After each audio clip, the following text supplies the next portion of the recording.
Hello everyone, good evening, welcome to Glance Academy. दोस्तों, आज हम लोग डिस्कस करेंगे और एक बुक लिस्ट पे चर्चा करेंगे कि समीक्षा अधिकारी का जो परीक्षा होने वाली है यूपीपीसीएस के द्वारा कराई जाएगी।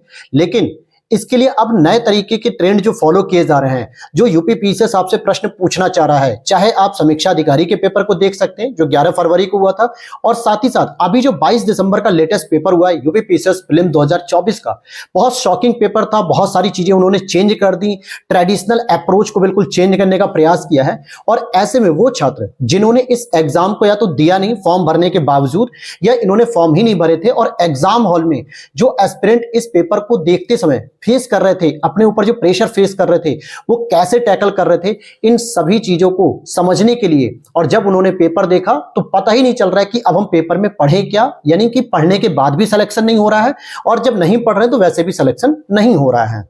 तो यहां पर सबसे बड़ी चिंता की बात हो रही है कि सर क्या पुराने ट्रेडिशनल चीज को फॉलो करते हुए ही क्या हम सिलेक्शन ले सकते हैं समीक्षा अधिकारी प्रीलिम्स में या मेंस में, या फिर हमें कुछ नए तरीके फॉलो करने पड़ेंगे। तो आज इसी पर हम डिस्कस करेंगे। लेकिन एक बार मैं दोबारा आप लोगों को 2024 के प्रीलिम्स पेपर के बारे में कुछ बेसिक इंफॉर्मेशन देना चाहूंगा कि कहां कहां से क्वेश्चन आए थे, कैसे उसकी डिमांड थी, क्योंकि आयोग दोस्तों एक ही है, लगभग पेपर सेट करने वाले जो प्रोफेसर एग्जामिनर होते हैं वो भी सेम होते हैं, बहुत हद तक जो है कि सेम रहते हैं, बस लेवल जो है कि थोड़ा सा अलग हो जाता है। और ये पहले से भी आपको पता होगा, 2017 का देखिए, 2021 का देखिए, 2023 का पेपर देखिए, समीक्षा अधिकारी का पेपर यूपीपीसीएस से ज्यादा टफ आता है। उसके पीछे दो रीजन है।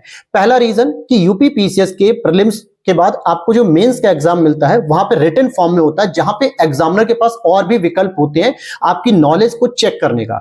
लेकिन समीक्षा अधिकारी में क्या होता है, जीएस के स्तर पे दोनों ही प्रीलिम्स और मेंस दोनों ही आपके ऑब्जेक्टिव होते हैं, जहां पे उनके दायरे सीमित हो जाते हैं। इसीलिए प्रीलिम्स में बहुत बार ऐसा होता है कि रैंडम क्वेश्चन वो लोग पूछते हैं, और ये एक बार से नहीं, पिछले 4-5 बार के आरओ के पेपर आप देख सकते हो। 2016 का जो री एग्जाम हुआ, 17 का देख सकते हो, 21 का देख सकते हो, और अभी जो 23 वाला 11 फरवरी को हुआ था। तो इन सभी चीजों को ध्यान में रखते हुए हम लोग बुक लिस्ट पे चर्चा करेंगे। तो चैनल पे पहली बार हो तो सब्सक्राइब कर लेना दोस्तों, क्योंकि इसी प्रकार की आपको अपडेट्स, स्ट्रेटजी, क्लासेस, हर एक चीज यहां पे प्रोवाइड करता हूं। और टेलीग्राम चैनल को ज्वाइन कर सकते हो, ग्लैंस एकेडमी ऑफिशियल नेम से लगभग 15,000 से अधिक फैमिली जुड़ी हुई है, उसी को आपको ज्वाइन करना है। अब देखिए, सबसे पहले हमें समझना होगा कि हम समीक्षा अधिकारी की अगर हम पेपर की तैयारी कर रहे हैं, और नो डाउट आपको भी पता है कि यूपीपीसीएस अब क्या करेगा, 2025 में पीसीएस की परीक्षा बाद में लेगा, पहले समीक्षा अधिकारी की ही लेगा। हो सकता है अप्रैल में हो जाए, या मार्च में हो जाए, या मई में हो जाए, समीक्षा अधिकारी की परीक्षा पहले होगी। इसीलिए जिन लोगों ने समीक्षा अधिकारी के फॉर्म भरे हैं वो अपनी तैयारी को जरा अच्छे से करना शुरू कर दें स्मार्ट स्ट्रेटजी के साथ। मैं यहां पर बात करूंगा कि प्रीलिम्स और मेंस दोनों को कैसे आप एक ही बार एक ही तैयारी में साध सकते हैं। फॉर एग्जाम्पल, आपको पता है कि समीक्षा अधिकारी के प्रीलिम्स में जीएस के जो क्वेश्चन आते हैं 140 होते हैं, और लगभग 120 क्वेश्चन आपके मेंस में आते हैं जीएस के। कहने का तात्पर्य हुआ कि 260 क्वेश्चन जो आपके आते हैं दोनों ही पेपर में ऑब्जेक्टिव होते हैं, लगभग सेम सिलेबस होता है, सेम चैप्टर्स होते हैं, बस पेपर का थोड़ा सा लेवल टफ या मॉडरेट या फिर इजी कर दिया जाता है।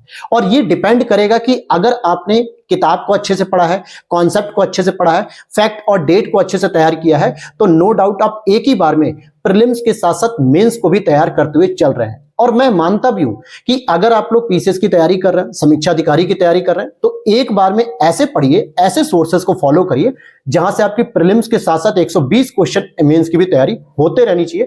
क्योंकि जब समीक्षा अधिकारी की मेंस की तैयारी आप करने जाओगे तो वहां पे एक्स्ट्रा चीजें भी मिलेंगी, आपको पत्र लेखन मिलेगा, हिंदी मिलेगा, एस्से मिलेगा, बहुत सारी चीजें मिलेंगी जहां पे जीएस पे आप फोकस कम कर पाओगे। तो अभी से हम उस पर बात करेंगे। और देखिए, नो डाउट वीडियो थोड़ी सी लंबी हो सकती है, 15 से 20 मिनट की हो सकती है, और आपको पेशेंस बनाए रखना होगा।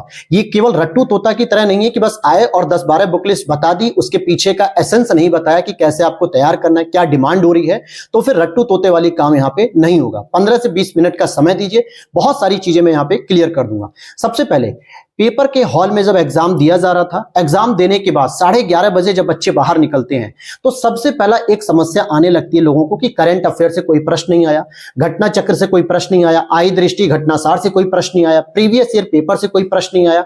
और मैं मानता हूं कि ये एक गलत मेथोडोलॉजी है। मैं ये नहीं कह रहा हूं कि सारे प्रश्न घटना चक्र या पीवाईक्यू से ही मिलेंगे। आप 2022 के बाद का ट्रेंड देखिए ना, 2023 का यूपीपीसीएस देखिए, 2024 का आपने देख लिया, समीक्षा अधिकारी देख लीजिए। ये जरूरी नहीं है कि आपको सारे क्वेश्चन घटना चक्र से ही मिलेंगे। हालांकि समीक्षा अधिकारी मैंने आपको एक अलग से वीडियो बना के दिखाई थी कि जिसमें शॉर्ट नोट से ही करीब 55 से अधिक क्वेश्चन थे घटना चक्र पूर्वालोकन से ही, और इस बार भी मैंने देखा है लगभग 40 से 45 प्रश्न आपको घटना चक्र पूर्वालोकन में मिलेंगे, अलग अलग जगह पे मिलेंगे। अब आप ये उम्मीद अगर कर रहे हैं कि नहीं सर डायरेक्ट क्वेश्चन उठ जाए, क्वेश्चन नंबर 1 पूरा का पूरा सेम रहे, तो ये जरूरी नहीं है।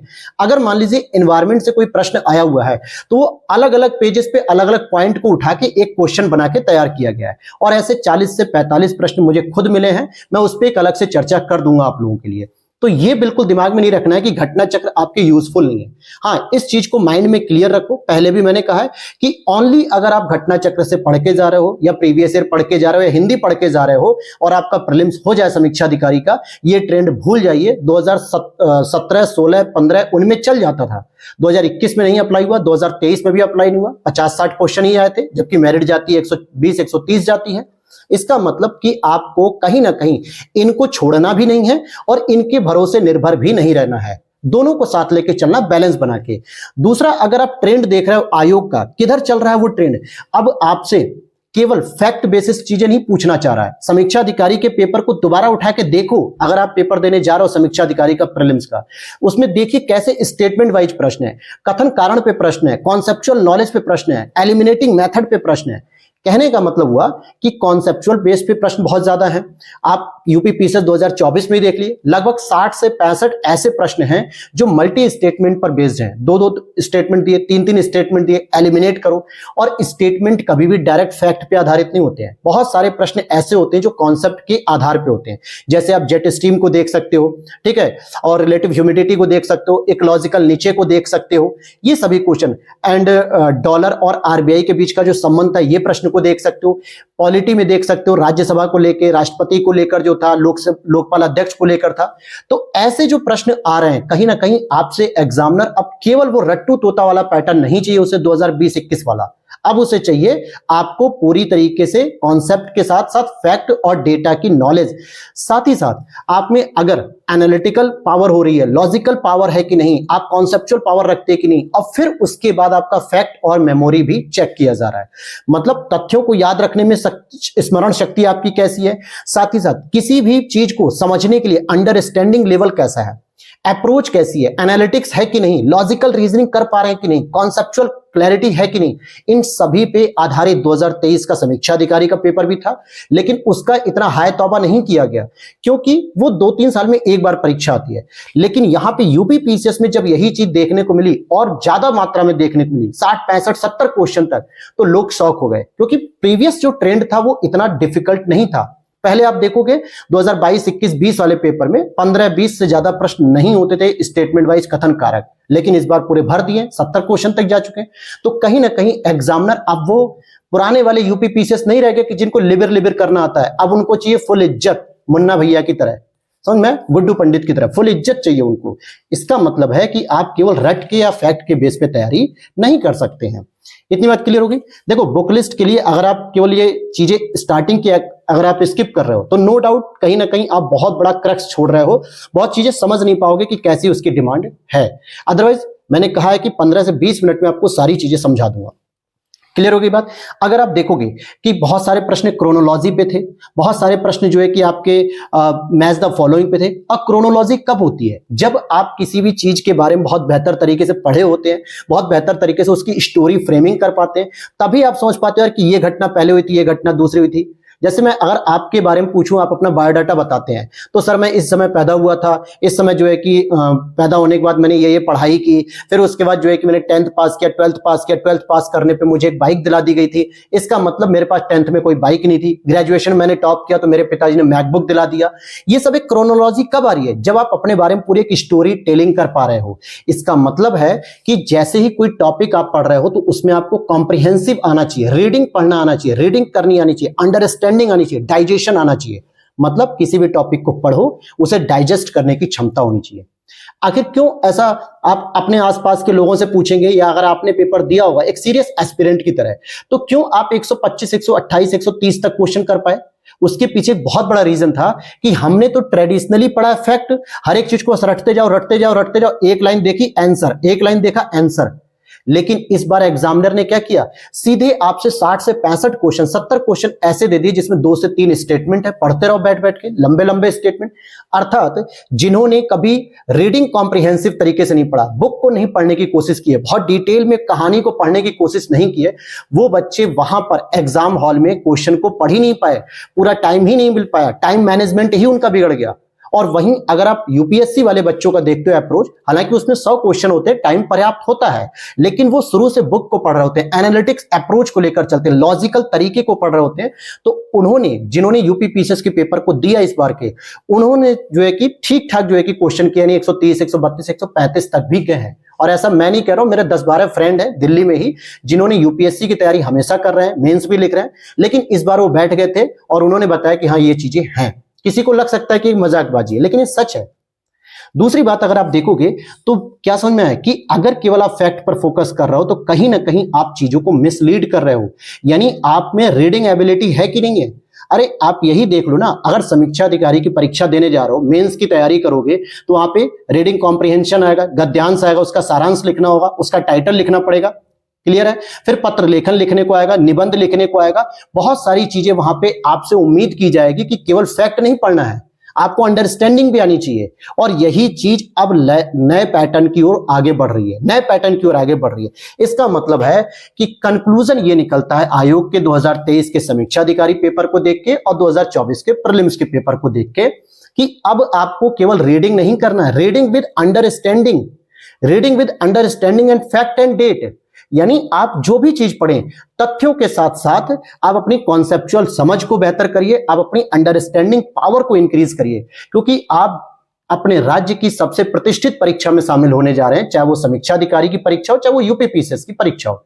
तो एग्जामिनर आपसे उम्मीद कर सकता है। हालांकि यूपीपीसीएस ने 2024 के पेपर में बहुत सारे ऐसे वाहियात क्वेश्चन रखे थे जिनका कोई ओर और छोर नहीं था, लेकिन 68-70 क्वेश्चन ऐसे भी थे जहां पे वो आपकी नॉलेज को चेक कर रहा था कि अगर आपने कोई चीज पढ़ी है तो क्या पढ़ा है। मॉडर्न हिस्ट्री अगर आपने पढ़ी है तो केवल आपने जस्टिस पार्टी के संस्थापक को पढ़ा है, जस्टिस पार्टी क्यों गठित हुई, किस बैकग्राउंड में गठित हुई, उसके क्या उद्देश्य थे, उसको समझा कि नहीं समझा।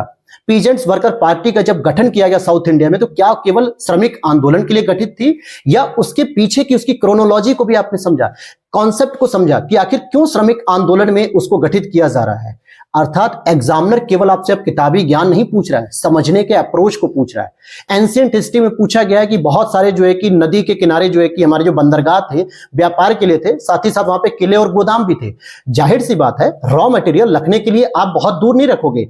लोथल जैसे बंदरगाह या जितने भी साउथ इंडिया के बंदरगाह थे उन्हीं के आसपास उनका भंडारण होता था। ये आपकी क्या हो गई, logical reasoning, common sense, understanding पे डिपेंड है। ये डायरेक्ट प्रश्न कहीं नहीं मिलेगा। देखो अब ये सारी चीजें मैंने आपको क्रक्स बता दिया कि हाँ क्या चीजें जो है कि हो रही थी। अब आते हैं हम लोग सबसे इंपॉर्टेंट चीज जिसके लिए आप लोग इस वीडियो में आए हैं और यहां पे सुनना चाहते हैं कि हाँ क्या आपके पास बुक लिस्ट होनी चाहिए। इतनी बात समझ में आ गई। तो दो चीजें क्लियर कर लो कि आपको अब जब पढ़ना है तो कॉन्सेप्ट के साथ पढ़ना है और फैक्ट को तो पढ़ना ही पढ़ना है। यूपीपीसीएस हमेशा फैक्ट पूछेगा यार, ऐसा नहीं है। अगर 60 से 65 प्रश्न अगर कॉन्सेप्ट पे हैं तो बाकी प्रश्न कहां से हैं, फैक्चुअली तो है। अच्छा, मैं आपको एक और चीज बताता हूं कि फैक्चुअल प्रश्न कैसे हैं और कॉन्सेप्चुअल प्रश्न कैसे हैं। यूपीपीसीएस प्रीलिम्स 2024 के पेपर की बात करता हूं। देखिए मैंने कई बार जो है कि आप लोगों को कहा भी है कि तपस्या नोट्स की जो मैंने क्लास कराई है, वर्ल्ड ज्योग्राफी की, एंशिएंट हिस्ट्री की, इन्वायरमेंट और इकोनॉमी की, हालांकि कुछ क्लासेस कंप्लीट नहीं हुई है लेकिन world geography ancient history complete हुई है। प्लेलिस्ट में आप जा सकते हो जहां पे प्रीलिम्स प्लस मेंस दोनों को ध्यान में रख के मैंने हैंड रिटन नोट्स के माध्यम से पढ़ाया है। ये मैं यहाँ पे कोई प्रमोशन नहीं कर रहा हूं, लेकिन उन लोगों को मैसेज दे रहा हूं इस वीडियो के माध्यम से जिन लोगों ने हैंड रिटन नोट्स परचेस किए थे, खुद को सेल्फ स्टडी के साथ पढ़ा था और उनके मैसेजेस आ रहे हैं कि सर क्वेश्चन कहां से आए हैं। मैं उनको ये बताना चाह रहा हूं और आप भी इस चीज को सुनिए। जैसे एक प्रश्न था, क्वेश्चन नंबर 24 है भूमध्य सागरीय जलवायु के बारे में। ये कॉन्सेप्ट पे आधारित प्रश्न है। ये हमारे वर्ल्ड ज्योग्राफी की जो मैंने क्लासेस कराई है, नोट्स हैं, पेज नंबर 62 पे डायरेक्ट प्रश्न है, ठीक है। 25 में था पश्चिमी यूरोप की जलवायु के बारे में पूछा गया, ये भी आपको 61 पेज नंबर पे मिलेगा। इसी तरीके से सापेक्षिक आर्द्रता, वायु के तापमान में जो संबंध पूछा गया था, ये भी प्रश्न आपको पेज नंबर 38 पे मिलेगा वर्ल्ड ज्योग्राफी ज्योग्राफी के नोट्स बता रहा हूं मैं।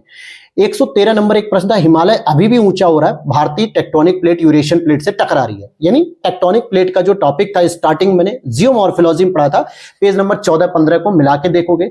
149 क्वेश्चन एक था जिसमें पूछा गया था जेट स्ट्रीम के बारे में, तो ये भी आपका क्वेश्चन नंबर मिलेगा पेज नंबर 55 और 56।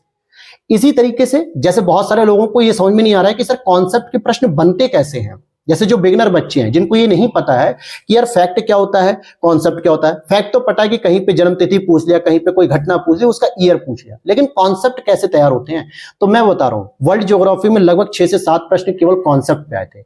इन्वायरमेंट में 5 प्रश्न आए थे कॉन्सेप्ट, जैसे अंडमान निकोबार में जो प्रवाल विरंजन हुआ उसके पीछे की जो ऑप्शन है वो क्या दिए हुए, कॉन्सेप्ट पे आधारित दिए हुए, जो हमारे पेज नंबर 28-29 इन्वायरमेंट के नोट्स में मिलेगा। कोरल ब्लीचिंग को पूरा डिटेल मैंने वहां पे लिखा है। पारिस्थितिकी निकेत के बारे में सही नहीं, इकोलॉजिकल नीचे जिसे बोलते हैं, ये प्रश्न आपको मिलेगा पेज नंबर 4-5 में। पूरा एक डिटेल टॉपिक है कि कैसे इकोलॉजिकल नीचे को हम कीस्टोन प्रजाति मानते हैं, कैसे जो है कि ये किसी भी इकोलॉजी की फंक्शनल यूनिट को बढ़ाता है, कैसे ये कार्यात्मक भूमिका निभाता है, ये सभी चीजें। वहीं आप देखोगे एक पेज नंबर 5-6 पे एक क्वेश्चन टॉपिक दिया होगा, बायोटिक सक्सेशन नाम से एक प्रश्न दिया होगा, टॉपिक दिया होगा, जहां पे आपका स्थापन, प्रवासन, प्रतिक्रिया, स्थिरीकरण, ये वाले जो टॉपिक हुए हैं। इसी तरीके से कार्बन डाइऑक्साइड, सल्फर ऑक्साइड और नाइट्रोजन के ऑक्साइड, अम्लीय वर्षा वाला टॉपिक जो आपको मिलेगा 46-47 पेज पे।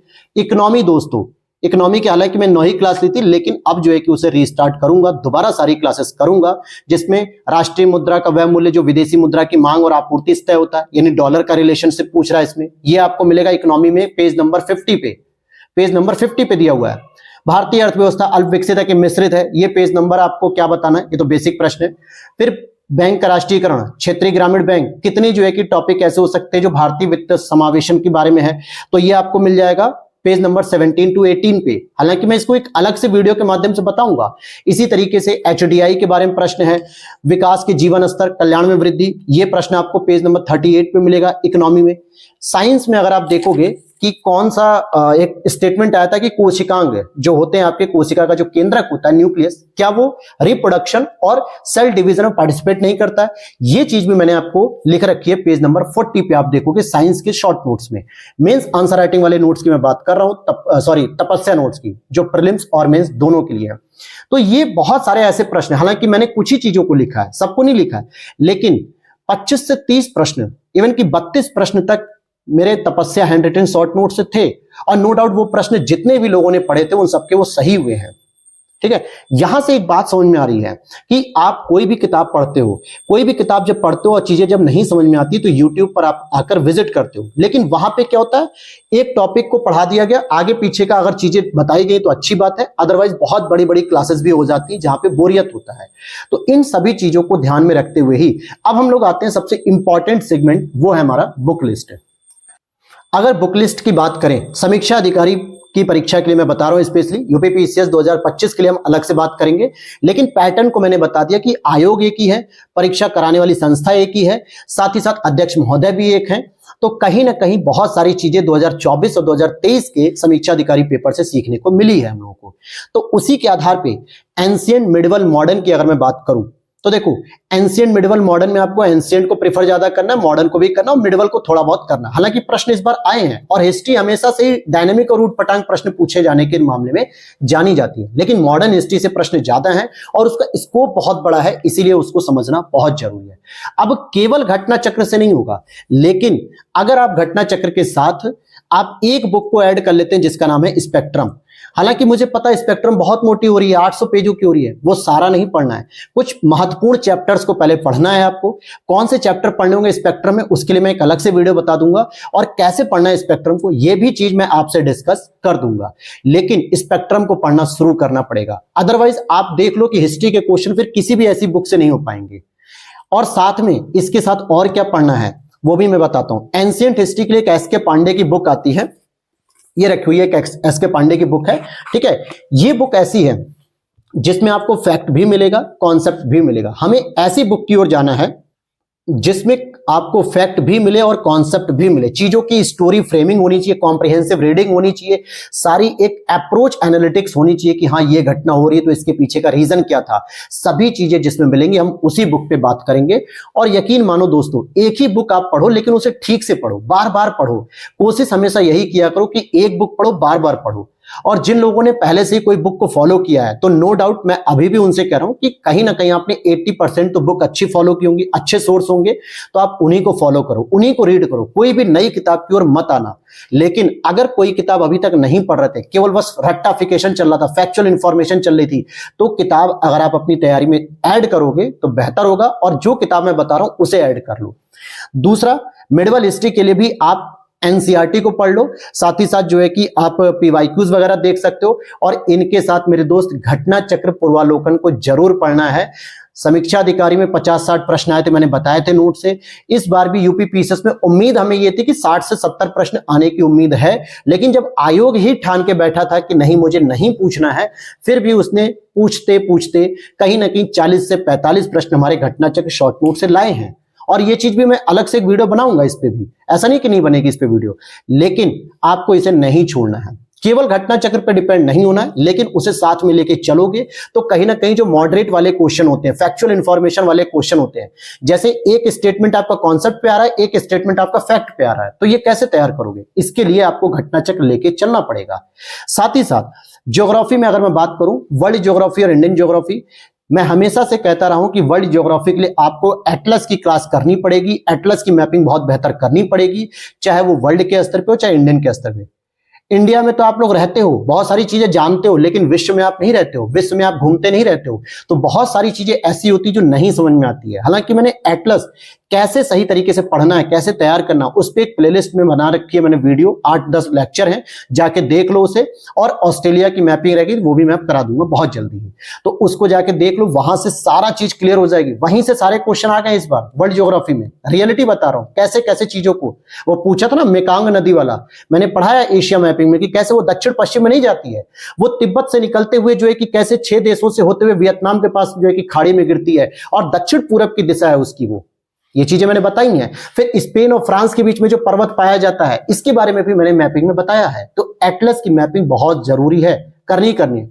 बुक के स्तर पे अगर मैं बात करूं तो एक बुक मेरे को समझ में आती है, आप लोग देख लेना, उसकी अगर आपको भाषा अच्छी लगेगी तो जरूर फॉलो कर सकते हो। वर्ल्ड ज्योग्राफी और इंडियन ज्योग्राफी के नाम से महेश बणवाल की बुक आती है। इंडियन ज्योग्राफी में अभी भी फैक्ट पूछा जा रहा है, वर्ल्ड ज्योग्राफी में कॉन्सेप्ट पूछा जा रहा है। मैंने बताया 7-8 क्वेश्चन कहां से आए हैं वो भी बता दिए हैं। तो कुल मिला के कंक्लूजन के तौर पे आपको लिखना है कि महेश बणवाल की बुक आप पढ़ सकते हो। इसके साथ लास्ट में एक मास्टर टिप्स बताऊंगा आपको, जो बिल्कुल वीडियो को लास्ट तक बने रहोगे तो लास्ट में बता दूंगा एक कॉमन बुक जो आपको सभी सब्जेक्ट में काम आएगी, बताऊंगा मैं। इंडियन पॉलिटी में देखो लक्ष्मीकांत भी है, और दृष्टि आईएएस की बुक है, संस्कृति आईएएस की बुक है, बहुत सारे कोचिंग के नोट्स हैं, या फिर परीक्षा वाणी भी आप पढ़ सकते हो, महेश बणवाल भी है। लेकिन यहां पर आप देखोगे कि इस बार भी जो पॉलिटी के क्वेश्चन आए वो ट्रेंड से थोड़े अलग हटके थे। कुछ क्वेश्चन तो थे ट्रेंड पे कि डायरेक्ट मिलान करने के लिए आ गया, वित्त आयोग आ गया, समितियां पूछ ली गई, ठीक है, और राज्यसभा के बारे में पूछा गया, जो आपके राष्ट्रपति के बारे में। लेकिन कुछ प्रश्न ऐसे थे जो ट्रेडिशनल से हट के आपको बेसिक नॉलेज पे थे कि आपने किताब पढ़ी है कि नहीं पढ़ी है, आपने किसी चीज को जाना है कि नहीं जाना है, कि केवल बस संविधान को रट लिया है, उस पर आधारित नहीं थे। कुछ प्रश्न थे ट्रेडिशनल, तो इनके लिए सबसे बेहतर है कि आप परीक्षा वाणी पढ़ लो, ज्यादा मोटी भी नहीं पड़ेगी। जबरदस्ती आप लक्ष्मीकांत पढ़ रहे हो, किसी और कोचिंग की बुक पढ़ रहे हो, तो उससे बेहतर है आप इसको पढ़ो। और इसके साथ आपको घटना चक्र तो पढ़नी है, घटना चक्र नहीं छोड़नी मेरे भाई। छोड़ोगे तो कहीं ना कहीं आपको जो डायरेक्टली कम मेहनत में 40 से 45-50 क्वेश्चन मिलने की संभावना है, वो आप स्किप कर जाओगे। कितनी चीजें आप पढ़ोगे, किताबें, समय कम है आपके पास, लेकिन अप्रोच दिसंबर में देखने को मिल रही है आयोग की, 22 दिसंबर को, समय कम है, अगले 3 महीने में कैसे करना है, ये बहुत इंपॉर्टेंट है कि आपको कुछ चीजें सेलेक्टेडली पढ़नी पड़ेंगी और किताबों से ही पढ़नी पड़ेंगी। इसीलिए किताबें वो रखो जो ऑथेंटिक भी हो, फैक्ट भी हो, कॉन्सेप्ट भी हो, और कम समय में रिवाइज भी हो सके। पढ़ना जरूरी नहीं है, पढ़ने के साथ साथ उसे रिवीजन करना भी जरूरी है।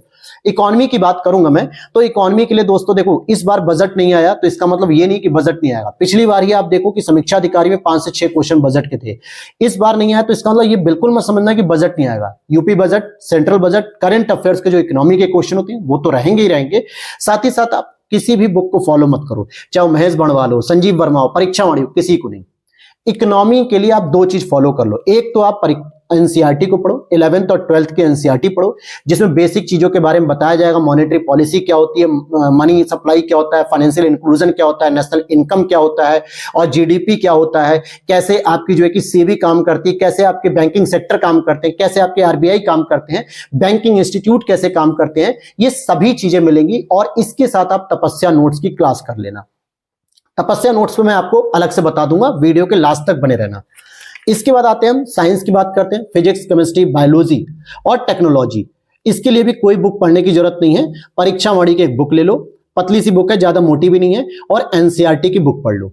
ठीक है, एनसीईआरटी कौन सी, 11th 12th की नहीं पढ़नी, केवल 9th और 10th की पढ़नी है। 6 7 8 की भी पढ़ने की जरूरत नहीं है, 9th और 10th की पढ़ो, क्योंकि 11th 12th की जो एनसीईआरटी होती है वो काफी डीप हो जाती है। जैसे एक होता है ना कि हम मेन स्ट्रीम किससे पढ़ रहे हैं, क्या हम साइंस से पढ़ रहे हैं या आर्ट से पढ़ रहे हैं या सोशल साइंस से पढ़ रहे हैं, तो 11th 12th में बड़ी बड़ी किताबें आ जाती मोटी, जिसकी जरूरत नहीं। लेकिन 9th और 10th की साइंस पढ़ सकते हो, साथ में परीक्षा वाणी को रख लेना, क्योंकि साइंस के प्रश्न इस बार भी इजी टू मॉडरेट थे। मॉडरेट टू टफ नहीं कहूंगा मैं, इजी टू मॉडरेट थे। बहुत सारे क्वेश्चन इजी थे, जैसे पल्मोनरी वेन का पूछ लिया गया, और पाइवटल जो बोन का पूछ लिया गया, दूध का इमल्सीकरण पूछा गया।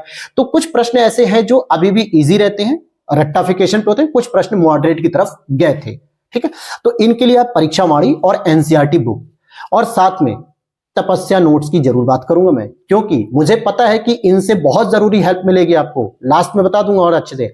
इन्वायरमेंट के लिए आपको कोई बुक नहीं पढ़नी खास, एक पतली बुक आती है परीक्षा वाणी की, उसको पढ़ लो। बहुत लोग दृष्टि की बुक बताएंगे आपको, दृष्टि की बुक बहुत मोटी है, शंकर आईएएस की बुक समझ में नहीं आएगी। तो आपको यह भी तो ध्यान रखना है कि आप जो भी चीज पढ़ रहे हो, यहीं से प्रीलिम्स और मेंस दोनों को ध्यान में रख के पढ़ना है, और इसी को पूरा तरीके से तैयार करना है कि आपको 140 क्वेश्चन प्रीलिम्स में, 120 क्वेश्चन मेंस में जीएस इसी से तैयार करना है। अलग से मुझे मेंस की जीएस नहीं पढ़नी है। ये चीज ध्यान में रख के चलो कि हम क्यों कहें कि प्रीलिम्स से ही क्वालिफाई करें, हम ये क्यों नहीं कहें कि हमें मेंस भी क्वालिफाई करना, फाइनल सिलेक्शन की तैयारी करनी है। तो बुक को ऐसे पढ़ो जो प्रीलिम्स और मेंस दोनों में काम आ जाए। साथ ही साथ यूपी स्पेशल, बहुत बड़ा प्रश्न चिन्ह उठ रहा है कि क्या यूपी स्पेशल अब आएगा आगे। आप समीक्षा अधिकारी के पेपर में देखो ठीक ठाक यूपी स्पेशल था, आप प्रीवियस पेपर में देखो वहां भी यूपी स्पेशल ठीक ठाक है, लेकिन इस बार यूपी पीसीएस में, यूपी पीसीएस प्रीलिम्स में यूपी स्पेशल नहीं पूछा गया। तो उसके पीछे एक बहुत बड़ा कारण ये भी जो समझ में आता है मुझे पर्सनली, कि देखो यूपी पीसीएस आयोग के पास ही एक मौका है कि वो पेपर 5 और 6 में मेंस आंसर राइटिंग में 400 नंबर के क्वेश्चन के माध्यम से आपकी यूपी के बारे में जो समझ है उसको पूछ सकता है। लेकिन समीक्षा अधिकारी में कोई ऐसा ऑप्शन नहीं है कि जहां पे यूपी के बारे में कोई अलग से पेपर हो, उसे या तो मेंस के 120 क्वेश्चन में रखेगा या प्रीलिम्स के 140 क्वेश्चन में रखेगा। तो ये भूल बिल्कुल मत करना कि सर यूपी पीसीएस ने अब यूपी स्पेशल नहीं पूछा है तो आरओ में ना पड़े। ये भूल करोगे तो लगभग 8 से 10 प्रश्न का नुकसान उठाओगे। याद करो समीक्षा अधिकारी का 2023 का पेपर कैसे जो है कि तुलसीदास जी का था, वाल्मीकि जी का था, पूछ लिया गया था, उनके पूरे बेसिक नॉलेज के बारे में पूछा, और भी बहुत सारे प्रश्न थे ऐसे, है ना। तो इसीलिए यूपी स्पेशल को इग्नोर नहीं करना दोस्तों, क्योंकि आरओ में प्री और मेन दो ही ये सेगमेंट हैं ऑब्जेक्टिव जहां पे आयोग पूछ सकता है, अदरवाइज वो कहीं नहीं पूछ पाएगा। यूपी पीसीएस में तो मौका है, जो लोग मेंस लिखेंगे उनको पेपर 5 और 6 लिखना है पूरा 400 नंबर का, पूरी उत्तर प्रदेश की नॉलेज पूछ लेगा, इसलिए उसने ऑब्जेक्टिव में हटा दिया। लेकिन समीक्षा अधिकारी में जरूर आएगा, उसके लिए आप घटना चक्र पब्लिकेशन की तथ्यसार पढ़ लो। परीक्षा वाणी मुझे ठीक नहीं लगती है यूपी की, और दृष्टि वगैरह कुछ खास नहीं है, लेकिन तथ्यसार पढ़ लोगे तो प्रीलिम्स में और मेंस में दोनों के स्तर पे एक मेंस ओरिएंटेड और प्रीलिम्स ओरिएंटेड आपको नॉलेज हो जाएगी। बाकी घटना चक्र पूर्वालोकन तो पढ़ना ही पढ़ना है। अब बात करेंगे कंप्यूटर की, तो कंप्यूटर में बहुत सारे पब्लिकेशन है, परीक्षा मंथन आता है, एक जो है कि लूसेंट आता है, तो लूसेंट ले लेना, ब्लू कलर की होती है, छोटी सी बुक होती है, उस बुक का भी साइज ऐसे ही होता है लंबा चौड़ा, लेकिन पतली बुक होती है, लगभग 65-70 पेज की होती है। उसमें से आपको 5-6 क्वेश्चन मिल जाएंगे, इजीली आप पढ़ सकते हो उसे। रीजनिंग की बात कर लेते हैं, तो रीजनिंग लगभग 14 से 15 प्रश्न हर साल आते हैं दोस्तों, चाहे 23 वाला पेपर देखो, चाहे आप उससे पहले का पेपर देखो। तो रीजनिंग के लिए आपको क्या करना है, कुछ 10 से 12 चैप्टर इंपॉर्टेंट होते हैं, उनकी आपको क्लास करनी है। कहां से करनी है, फ्री क्लास मिलेगी आपको, YouTube पर मिल जाएगी। ठीक है। अच्छा, कौन कौन से चैप्टर करने हैं, जैसे ब्लड रिलेशन हो गया, डाइस हो गया, सिटिंग अरेंजमेंट हो गया, अल्फाबेटिकल कोडिंग हो गई, डिकोडिंग हो गई, ट्रायंगल फिगर काउंटिंग हो गई जिसमें ट्रायंगल पूछ लिया, या फिर आपका जो है कि सिलोगिज्म हो गया कि सभी कुत्ते बिल्लियां हैं, कुछ कुत्ते गाय हैं, इस तरीके के सिलोगिज्म हो गए, ब्लड रिलेशन हो गया, कैलेंडर हो गया, मैथमेटिकल कैलकुलेशन हो गई। तो रीजनिंग के लिए आप प्रीवियस ईयर पेपर उठाओ, पिछले 15 साल का, 10 साल का, और जो जो मेन मेन चीजें दिखती हैं वहां से आप कर लो। मेरे 2 फेवरेट टीचर हैं जिनको मैं हमेशा फॉलो करता हूं, हालांकि कोई पर्सनल कांटेक्ट नहीं है उनसे, क्योंकि वो इतने बड़े टीचर लगते हैं मुझे, अच्छे टीचर हैं, पढ़ाते बहुत अच्छा है। एक है आपके दिल्ली के ही कैरियरवेल एप्लीकेशन पे पीयूष वार्ष्णेय सर, दूसरे अरुण कुमार सर। मैंने दोनों से ही अपने एक एक कोर्स लेके पढ़ा है, बहुत अच्छा समझाते हैं। हालांकि यूट्यूब पे रीजनिंग पढ़ाने वालों की बहुत भरमार है, बहुत अच्छे अच्छे टीचर होंगे, लेकिन मैंने ज्यादा अप्रोच नहीं किया, ज्यादा खोजा नहीं। जिस टीचर से मुझे समझ में आता मैंने उसी को फॉलो कर लिया, और वही टीचर मैं आपको भी बता रहा हूं। हो सकता है आपको ना समझ में आए तो आप किसी और टीचर को फॉलो कर सकते हो। और प्रैक्टिस करने के लिए एक अरिहंत पब्लिकेशन की, लेकिन अब वो बुक काफी मोटी हो गई है। वहां से क्या होगा ना कि आपने जो भी क्लास की है किसी भी यूट्यूब प्लेटफॉर्म से, या किसी भी टीचर से, या पेड कोर्स या फ्री कोर्स, तो उस चैप्टर की प्रैक्टिस आपको करने के लिए अरिहंत पब्लिकेशन की बुक ठीक है। उसमें क्या होता है, मेनली जो है कि आपके वनडे एग्जाम्स के क्वेश्चन होते हैं, वही क्वेश्चन आते भी हैं। इस बार भी देखो यूपी पीसीएस के सीसेट में वही क्वेश्चन था कैलेंडर का। 28 फरवरी को दिन दिया मंगल, तो 28 मार्च को कौन सा होगा, जब लीप ईयर नहीं है तो सेम डे रहेगा, तो ट्यूसडे हो गया। तो ये चीजें बहुत अच्छे से आप समझ लेंगे। तो ये पूरी बुक लिस्ट थी, आपको जो जाननी थी कि हाँ सर क्या क्या चीजें हमें पढ़नी चाहिए, कहां से पढ़नी चाहिए, और नए ट्रेंड और नए पैटर्न को जो फॉलो करना है, उसमें सबसे इंपॉर्टेंट है दोस्तों आपका कॉन्सेप्ट है। और मैं अब लास्ट में एक बोनस टिप दूंगा कि 9th 10th 11th 12th में जो कुछ एनसीईआरटी पढ़ सकते हो वो जरूर पढ़ो। एनसीईआरटी इसलिए नहीं पढ़ना है कि आपको समीक्षा अधिकारी निकालना है या पीसीएस निकालना है, इसलिए पढ़ना है कि आपकी रीडिंग एबिलिटी इंक्रीज हो, रीडिंग कॉम्प्रिहेंसिव चीजों को समझ पाओ, अंडरस्टैंडिंग क्रोनोलॉजी एनालिटिक चीजों को बेहतर होगी आपकी। क्योंकि जब तक आप एक ऐसी किताब नहीं पढ़ेंगे ना जो एनसीईआरटी लेवल की, एनसीईआरटी बुक कह दूं, तो आपके अंदर कहीं ना कहीं ये स्किल डेवलप नहीं हो पाएगा, साइकोमोटर स्किल जिसे हम कहते हैं। कॉग्निटिव डेवलपमेंट तो हो जाता है रटने वाला, लेकिन साइकोमोटर जो आप अप्लाइड कर पाए चीजों को, तो ये बहुत जरूरी है कि आप एनसीईआरटी पढ़े। और सबसे इंपॉर्टेंट दोस्तों एक बात कहूंगा तपस्या नोट्स के बारे में, हालांकि ये प्रमोशन आप समझ सकते हैं, लेकिन ये प्रमोशन नहीं है, ये सबसे बेस्ट मेथड में बता रहा हूं। 8 सब्जेक्ट की क्लासेस हैं, ancient, medieval, modern, world geography, science, economy, environment है, और एक आध सब्जेक्ट छूट रहा होगा तो छूट रहा होगा। इनकी क्लासेस यूट्यूब पर मैं शुरू कर रहा हूं। कुछ क्लासेस चैप्टर कंप्लीट हो चुके हैं, जैसे वर्ल्ड ज्योग्राफी, एनवायरमेंट। ऐसा इसलिए क्योंकि उस नोट से हर बार की तरह इस बार भी प्रश्न ठीक से आए हुए हैं, और अब तो इसी की डिमांड बढ़ेगी मेंस में या प्रीलिम्स में, कॉन्सेप्ट पे आधारित है। और होता क्या है, आप कोई भी किताब पढ़ोगे, जो भी किताब मैंने बताई है वो डिटेल में पढ़ोगे, लेकिन कई ऐसे बच्चे होते हैं जो उन चीजों को समराइज नहीं कर पाते हैं, कंसाइज नहीं कर पाते हैं कि सर हम शुरू कहां से करें, कैसे खत्म हो रहा है। तो इस चीज को कंसाइज करना, स्टोरी फ्रेम तैयार करना, दिमाग में क्रोनोलॉजी बैठाना, एक अंडरस्टैंडिंग डेवलप करना, इन सभी चीजों को मैं तपस्या नोट्स के अंतर्गत पढ़ाता हूं। हैंड रिटन नोट्स है मेरे वो, और उसकी बाकायदा क्लासेस आप यूट्यूब के प्लेलिस्ट में जाके देख सकते हो किस तरीके की वो क्लासेस हैं, और वहां पे हर एक टॉपिक आपका तैयार होगा। आप क्लासेस कर रहे हो और साथ में अपनी किताब पढ़ रहे हो, बहुत अच्छी तरीके से वो टॉपिक आपको समझ में आ जाएगा जो किताब में नहीं आ रहा था। क्योंकि मैं वहां पे क्या है, व्यवहारिक स्तर से आपको चीजों को कोरिलेट करके प्रश्न कैसे बन सकते हैं उस तरीके से उसे समझाने का प्रयास करता हूं।